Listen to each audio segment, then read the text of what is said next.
Hey there, and welcome to this explainer. Today, we're going to dive into the absolute most crucial, yet somehow completely misunderstood, step of mastering English. Why you literally must speak it every single day. If you've ever felt stuck in your language journey, this is exactly where you need to be. We're going to unpack the hidden mechanics of fluency and show you exactly how to move from passive listening to confident, natural speaking. So let's just dive right into this incredibly frustrating reality. Picture this. You've studied the grammar, you know the vocabulary, you can even understand movies and podcasts perfectly fine. But when it's time to actually speak, you completely freeze. Your heart beats faster, your mind goes blank, and all those words you spent months memorizing just suddenly vanish. If this sounds like you, I really want you to know you are completely normal. The reason this happens is because we fundamentally misunderstand what language actually is. It's not just a subject to study, it's a physical and mental skill that you have to practice. In this explainer, we'll chart your transformation from a frustrated learner to a confident speaker across 5 key steps. 1. The silent learner trap. 2. A physical and mental workout. 3. Breaking the fear wall. 4. Embracing your mistakes. And 5. Your new identity. Let's get right into it. Starting off with step 1, the silent learner trap. Think about it like this.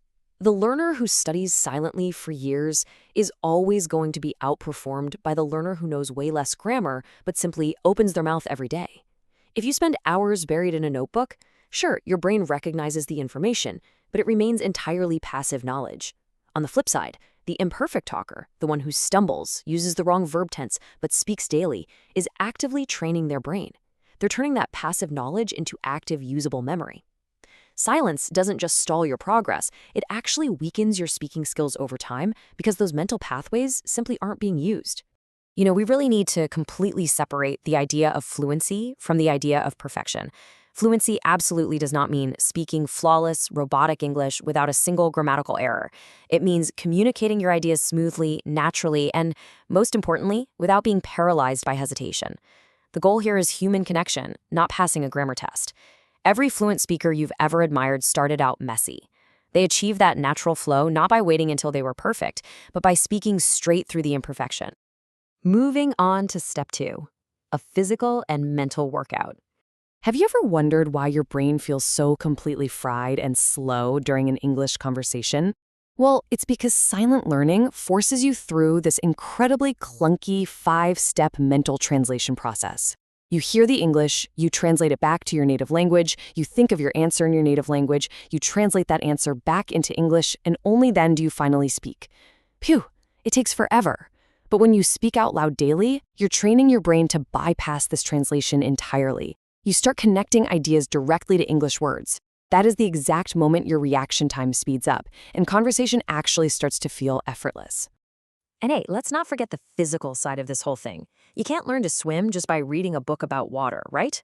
Similarly, your mouth, your tongue, your speaking muscles, they physically need daily repetition to master the rhythm and pronunciation of English. Every language uses the mouth differently. There are different sounds, different tongue placements, a completely different flow. If you only ever read silently, your speaking muscles remain weak. Your brain might know exactly what you want to say, but your mouth won't know how to execute the movements. You've got to train your voice exactly like an athlete trains their body. So, how do we actually turn that passive knowledge into active memory? You must practice these daily workout habits.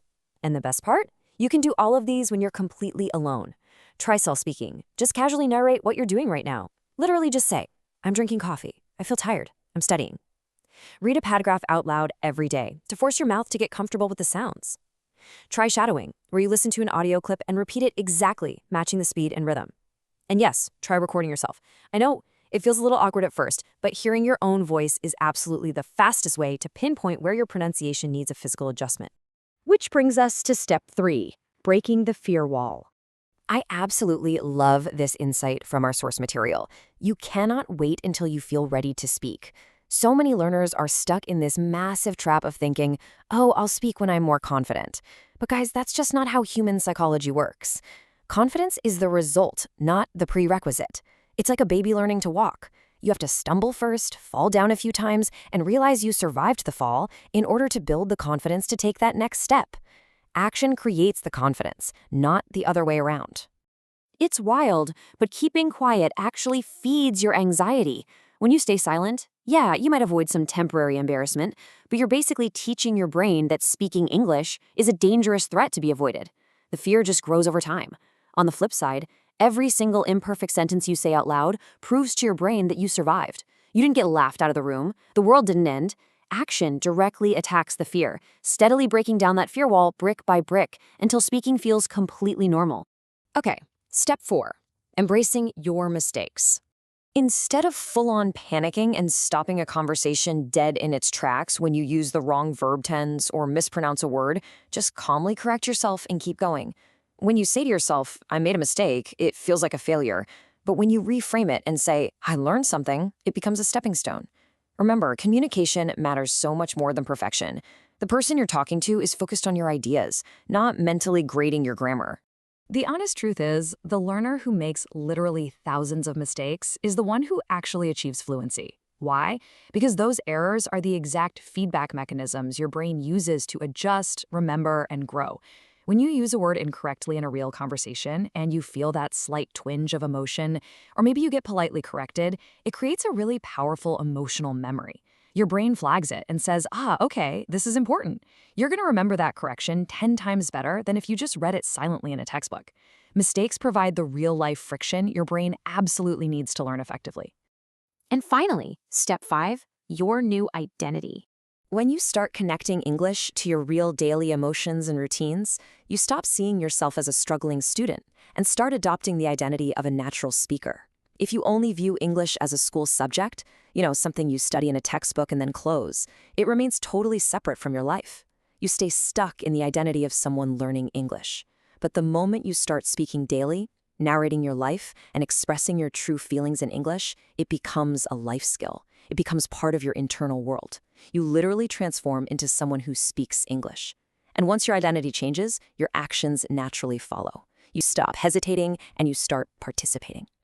So, as we wrap up this explainer, I want to leave you with a bit of a provocative challenge. Step out of the silent phase today. Literally, close the textbook for a moment. Open your mouth, embrace your messy, imperfect mistakes, and use your voice to claim your new identity. Fluency isn't waiting for you at the end of some grammar workbook. It's waiting for you in your very next conversation. So, what are you going to say today?